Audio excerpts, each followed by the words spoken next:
Hi, welcome back to Sun Vulcan episode, Buddyfight episode 35. Yes! Oh my god. This is officially the best episode of this show. Yep. I don't care what anyone says. No, this is just, it's too good. Oh fight you in the streets. Freaking turned into a Sentai. Yep. At first I was like, oh, we're going to get to see Kote version 2 be Kote. And, you know, that's exactly what we got for the first part, dude. But then... yeah, like, at first, okay, so... Yeah, just to get this out of the way, when we first saw the preview, I know me and a lot of other people were like, "Ah, oh, man, Hero World's just gonna be Nova grapplers and D-Police." But then they added the part that will make me play them forever. Oh yes. So let's just start this thing off. Let's go. All right, so it starts off with once again starting with the bad guy group. And they're like, are those two people we just saw fighting gonna join us? He's like, yeah, hopefully, but I have a third one planned.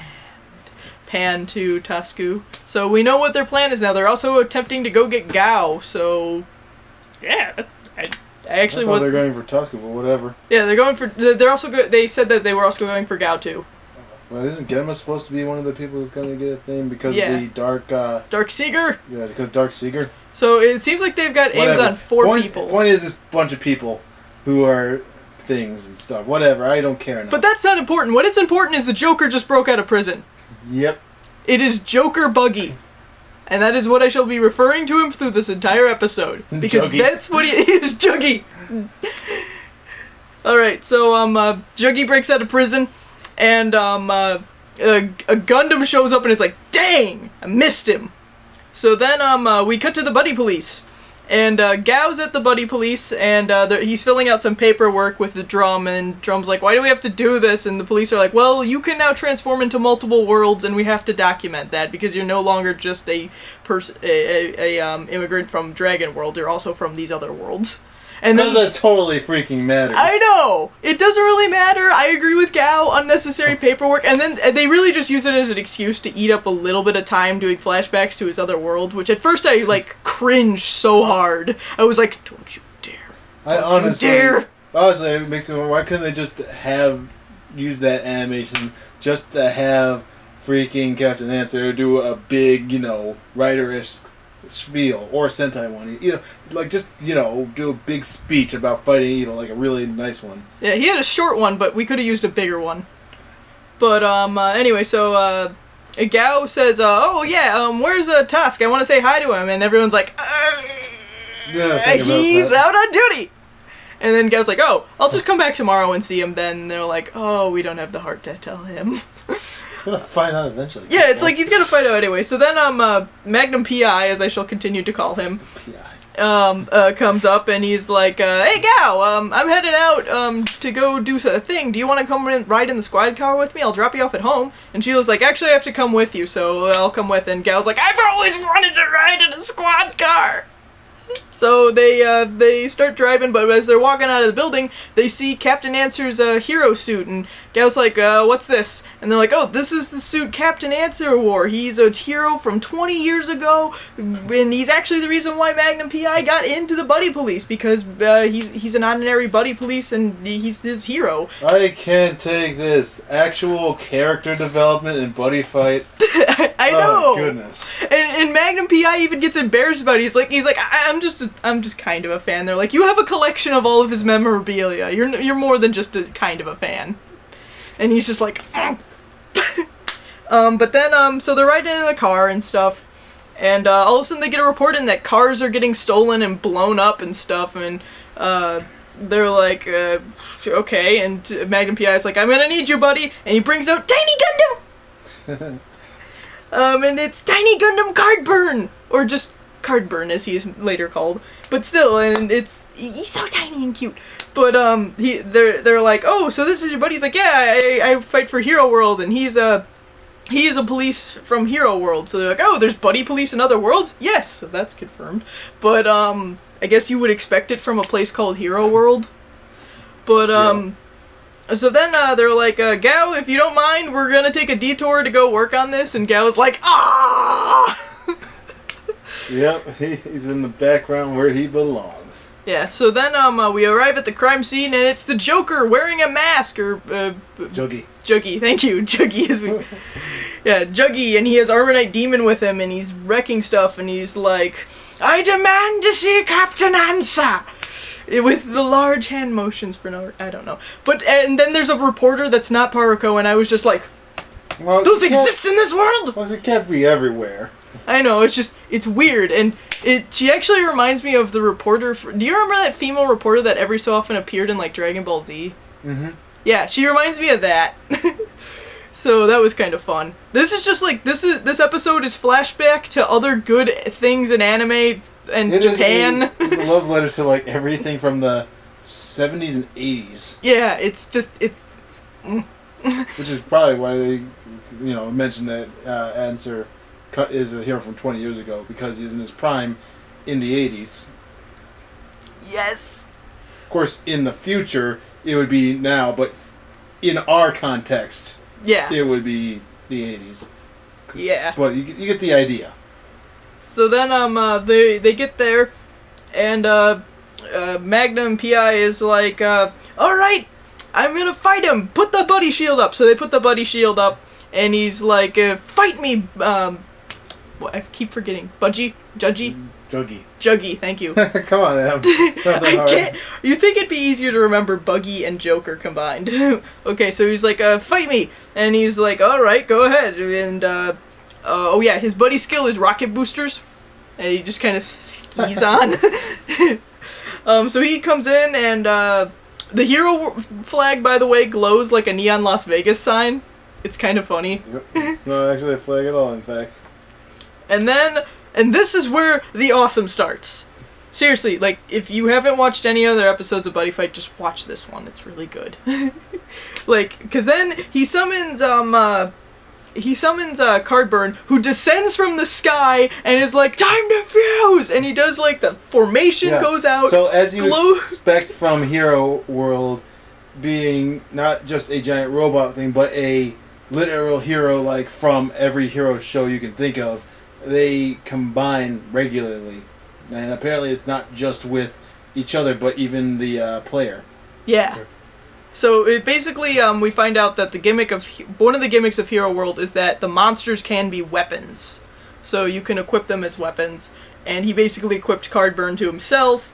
And then he, like, it's just so awesome. He has this giant glow. Like, do you remember the pilot thing kind of from, like, I know there's one Gundam where it's like they just stand on flat. Yeah, G Gundam. It looks like that combined with kind of the Evangelion one for not Evangelion. Eureka 7. Eureka 7. It looks like that kinda. I'm like, come on, you can do this. Yeah, not the one that the Nirvash, Nirvash Type 0. That one. It kind of looks like that.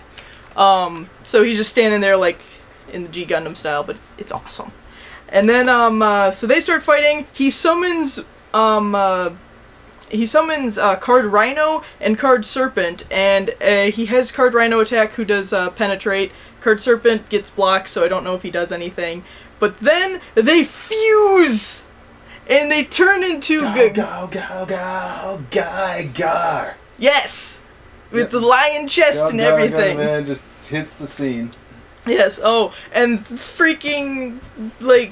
They go in and they have a final phase where they just like shoot a laser out of his chest. Yep, opens up. Bzz. And it seems like he gets double attack, so that was cool. And they beat curb stomp Juggy's butt. Yeah, they curb stomp Juggy's butt. But oh no, he had 2 core gadgets, which apparently you can do. Yep, dude. So that means a person could probably go around collecting them, which I'm surprised they haven't made a thing. They probably... I wish they had addressed this when freaking Ruga was stealing core gadgets, because now it's like... Before, they weren't even, like, actually, you know, they were just the ore for the core gadgets. Yeah. Like, dude, but no, even if after they're made, you can still steal them from people and use them, apparently. Yeah. Either that or he got it made for him. I don't know how they work. Yeah. We find out later that the Juggy is also not human. He's a demon from another world. So, of course he is. So, then, Juggy, then kidnaps Stella, Stella! And he demands, he's like, I will not release my hostage until Captain Answer shows himself. And they're like, he wants Captain Answer. He's like, yes, he's the one who locked me up in prison 20 years ago, and I demand my revenge. So everyone's like, oh man, what are we gonna do? Captain Answer hasn't been seen and no one knows who he is, and it's like, we don't know how to get him. And so Magnum's like, take me instead! He's like, I will be the one who takes your revenge for him. And everyone's like, no, don't do it! And he's like, I have to do this! This is what heroes do! We defend the innocent and sacrifice ourselves in order to do Gal's brother! Yeah. So, he gets shot like 20 times. Apparently he's bulletproof because the same bullets that freaking blew up all those cars does not even cut his skin. Freaking, how did Magnum P.I. go from being the wuss puss in like episode 4 or 5 to this? Really makes you ask a lot of questions, actually. Yeah, it's like this guy is so awesome. It's like, I want more Magnum P.I. now. But yeah, so he gets shot like a crap ton of times, and then Armor Knight Demon shoots the barrier generator, so it's like, well, now he can escape if he wants to. He doesn't, like an idiot. And Stella thinks the best thing to do in this situation, freaking fight the demon. Yeah, the demon whose arm is bigger than her entire body. Just like I better start pounding on his chest. No, not kind of look like she's punching it. And she's just like, God, I admire she's got some balls on her. Yeah, and that's where the Stella comes in. And then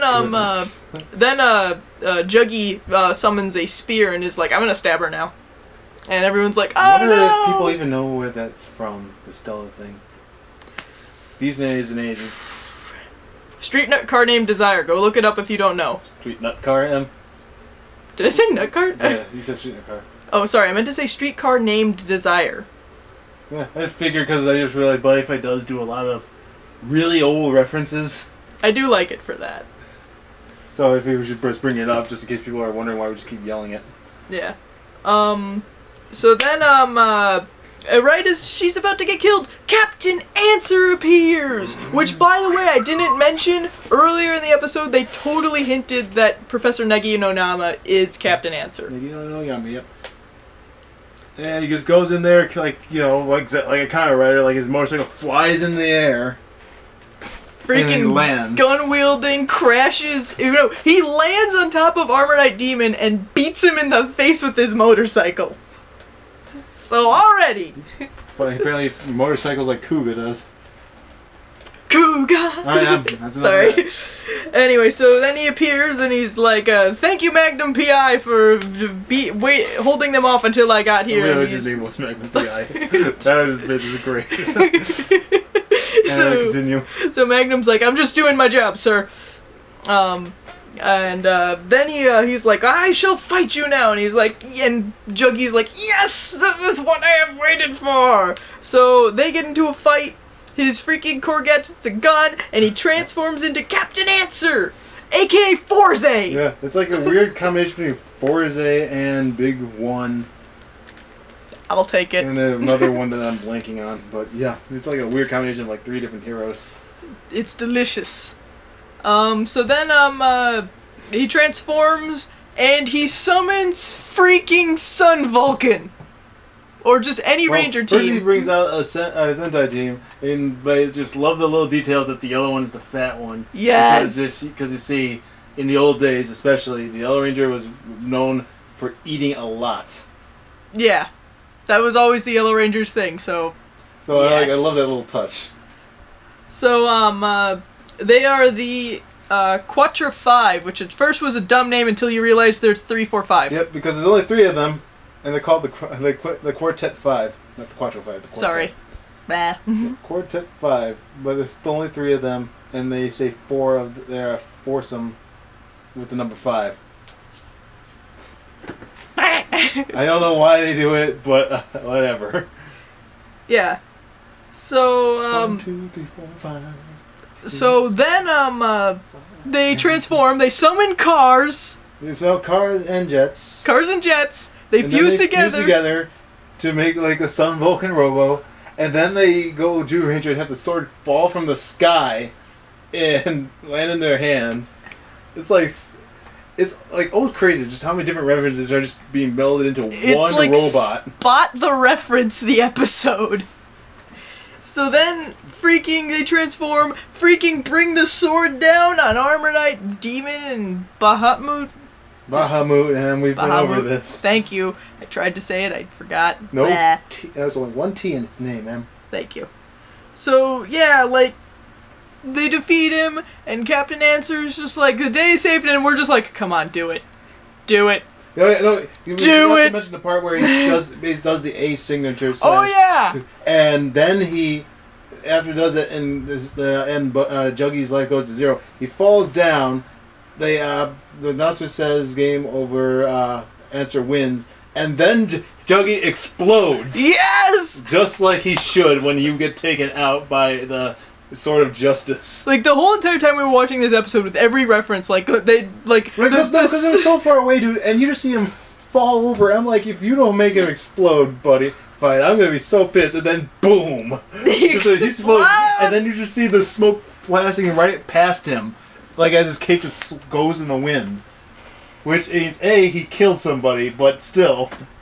B, it looks awesome. It was so good. Like, the whole entire episode, we're just going, yeah! Yeah! Yeah! Honestly, I was going more yay at the climax of PI's thing, because when robots finally started doing what I was hoping they were going to do the whole time. That was pretty great. But then when the Sentai came on, I was like, well, dude, there goes my wallet.